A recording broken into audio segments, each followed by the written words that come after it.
Hi friends, ఎలా ఉన్నారు? ఈ వీడియోలో నేను మీకు ఇందిరమ్మ ఇళ్ళకి సంబంధించి అప్లికేషన్ స్టేటస్ని ఎలా చెక్ చేసుకోవాలో చూపించబోతున్నాను. వెబ్సైట్లోనే అయితే ఆ డేటాను అయితే చూపించడం జరుగుతుంది. అలాగే జిహెచ్ఎంసీకి సంబంధించిన బెనిఫిషియర్ లిస్ట్ని కూడా ఎలా చెక్ చేసుకోవాలో ఈ వీడియోలో అయితే కంప్లీట్గా చూపించబోతుంది. ఫ్రెండ్స్, మీ వీడియో నచ్చితే డెఫినెట్గా లైక్ చేయండి, షేర్ చేయండి. ఇంకా మన ఛానల్ ఎవరైనా సబ్స్క్రైబ్ చేయకపోతే ఇలాంటి ఇన్ఫర్మేషన్ కోసం సబ్స్క్రైబ్ చేసుకుని ఫాలో అవ్వండి. ఏమాత్రం లేట్ చేయకుండా టాపిక్లోకి అయితే వెళ్ళిపోదాం. ఫస్ట్ మీరు సింపుల్గా మీ మొబైల్లో గూగుల్ క్రోమ్ ఓపెన్ చేయండి. ఓపెన్ చేసిన తర్వాత ఇక్కడ tshousingcgg.go. అనే వెబ్సైట్ని అయితే ఓపెన్ చేయండి. నేను కామెంట్ బాక్స్లో ఇస్తాను, అక్కడ నుంచి కూడా మీరు ఓపెన్ చేసుకోవచ్చు. ఈ విధంగా ఓపెన్ చేసిన తర్వాత మనకు వెబ్సైట్ యొక్క ఇంటర్ఫేస్ అయితే ఈ విధంగా రావడం జరుగుతుంది. ఇక్కడ మనకు ఒక ఆప్షన్ అయితే కనిపిస్తుంది, చూసారా? బెనిఫిషరీ లోన్ కంపోనెంట్ డీటెయిల్స్ అని. ఇందులో కొత్త డేటా ఉంది అండ్ పాత డేటా ఉంది. చాలా మంది కంప్లీట్గా చూడకుండా అయితే కామెంట్స్ అయితే చేస్తున్నారు. బెనిఫిషరీ లోన్ కంపోనెంట్ పైన క్లిక్ చేయండి. క్లిక్ చేసిన వెంటనే ఇక్కడ మనకు డిస్ట్రిక్ట్స్ అయితే చూపించడం జరుగుతుంది. ఇందులో మీరు జిహెచ్ఎంసీ అడిగారు కాబట్టి నేను జిహెచ్ఎంసీ గురించి అయితే చూపిస్తున్నాను. ఇక్కడ జిహెచ్ఎంసీ పైన క్లిక్ చేయండి. క్లిక్ చేసిన వెంటనే ఇందులో మండల్ అయితే చూపిస్తాయి. మీది ఏదైతే మండల్ ఉందో మీ మండల్ సెలెక్ట్ చేసుకోండి.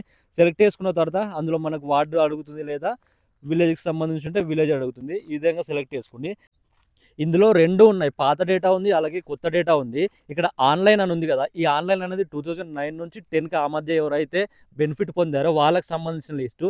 అలాగే ఇక్కడ కిందకి వచ్చిన తర్వాత మనకు ఆఫ్లైన్ అనే ఆప్షన్ కనిపిస్తుంది, చూసారు? ఇక్కడ ఈ ఆఫ్లైన్ అనేది మనం ప్రజాపాలనలో అప్లికేషన్ రాసి మాన్యువల్గా అక్కడ ఇచ్చాం కదా, ఇది దానికి సంబంధించి మనం ఆఫ్లైన్లోనే అప్లై చేసాం కదా. సో ఇది ఆ డేటా.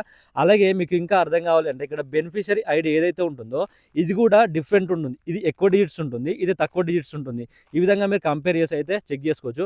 అండ్ ఇంకొక విషయం ఏంటి అంటే ఇందులో వచ్చిన వాళ్ళకే యాప్ ద్వారా అయితే మళ్ళీ ఇంటికి వచ్చి సర్వేని అయితే చేయడం జరిగింది.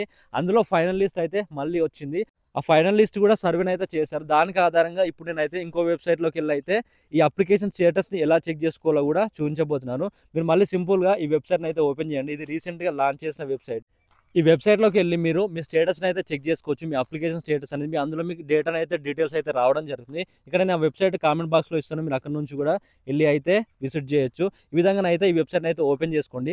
ఓపెన్ చేసుకున్న తర్వాత ఇక్కడ 3 లైన్స్ పైన క్లిక్ చేయండి. 3 లైన్స్ పైన క్లిక్ చేసి ఇక్కడ అప్లికేషన్ సెర్చ్ అని ఉంది కదా, ఈ అప్లికేషన్ సెర్చ్ దగ్గర మీరు ఏ విధంగా సెర్చ్ చేస్తారంటే మొబైల్ నెంబర్ ద్వారా ఇస్తే మొబైల్ నెంబర్, లేదా ఆధార్ కార్డ్ నెంబర్ ఉంటే ఆధార్ కార్డ్ నెంబరు. మనం అప్లికేషన్ ఏ విధంగా ఇచ్చామంటే ప్రజాపాలన మొబైల్ నెంబర్ ఇచ్చాము, అలాగే ఆధార్ కార్డు, రేషన్ కార్డుకి సంబంధించిన డీటెయిల్స్ అయితే ఇచ్చాము. ఇక్కడ నేను జస్ట్ మొబైల్ నెంబర్ ద్వారా అయితే చెక్ చేస్తున్నాను. ఇక్కడ మొబైల్ నెంబర్ ద్వారా చెక్ చేస్తే మీ డీటెయిల్స్ అనేది రావడం జరుగుతుంది. ఈ విధంగా మొబైల్ నెంబర్ ఎంట్రీ చేయండి. ఇక్కడ ఎంట్రీ చేసి ఇక్కడ గో అని క్లిక్ చేయండి. క్లిక్ చేసిన వెంటనే మీకు సంబంధించిన డేటా మొత్తం ఇక్కడ చూపించడం జరుగుతుంది. మీకు మీ రేషన్ కార్డు యొక్క డీటెయిల్స్, మీ విలేజ్, మీ మండలం, మీ ఆధార్ కార్డు నెంబరు, ఇలా కంప్లీట్ డీటెయిల్స్ అయితే రావడం జరుగుతుంది. అలాగే మీకు సర్వే ఎవరు చేశారనేది వాళ్ళ నేమ్ కూడా ఇక్కడ చూపించడం జరుగుతుంది. అప్లికేషన్ నెంబర్ కూడా చూపించడం జరుగుతుంది. ఈ అప్లికేషన్ నెంబర్, ఈ డీటెయిల్స్ అన్ని మీరు అయితే కాపీ చేసి లేదా స్క్రీన్ షాట్ తీసుకుని అయితే ఉంచుకోండి. ఇది మనకి ఫ్యూచర్లో అయితే ఉపయోగపడుతుంది. ఇదే నాకు తెలిసి 80% అయితే ఫైనల్ లిస్టు. మళ్ళీ ఇందులో ఫైనల్ లిస్ట్ అయితే ఇంకా ఏముండదు.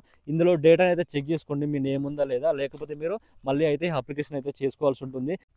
ఈ విధంగా అయితే సింపుల్గా మీ మొబైల్లోనైతే స్టేటస్ అయితే చెక్ చేసుకోవచ్చు. ఇంకా దీనికి సంబంధించిన ఏమైనా అప్డేట్స్ ఉంటే నేను వీడియోస్ అయితే వెంటనే అప్లోడ్ చేస్తూ ఉంటాను. మీకు ఏమైనా డౌట్స్ ఉంటే కూడా కింద కామెంట్ చేయండి. ఇంకో విషయం అయితే చెప్పాలనుకుంటున్నాను, మన ఛానల్లో వీడియోస్ చూస్తే దాదాపు 10 మినిట్స్ లోపలే ఉంటాయి.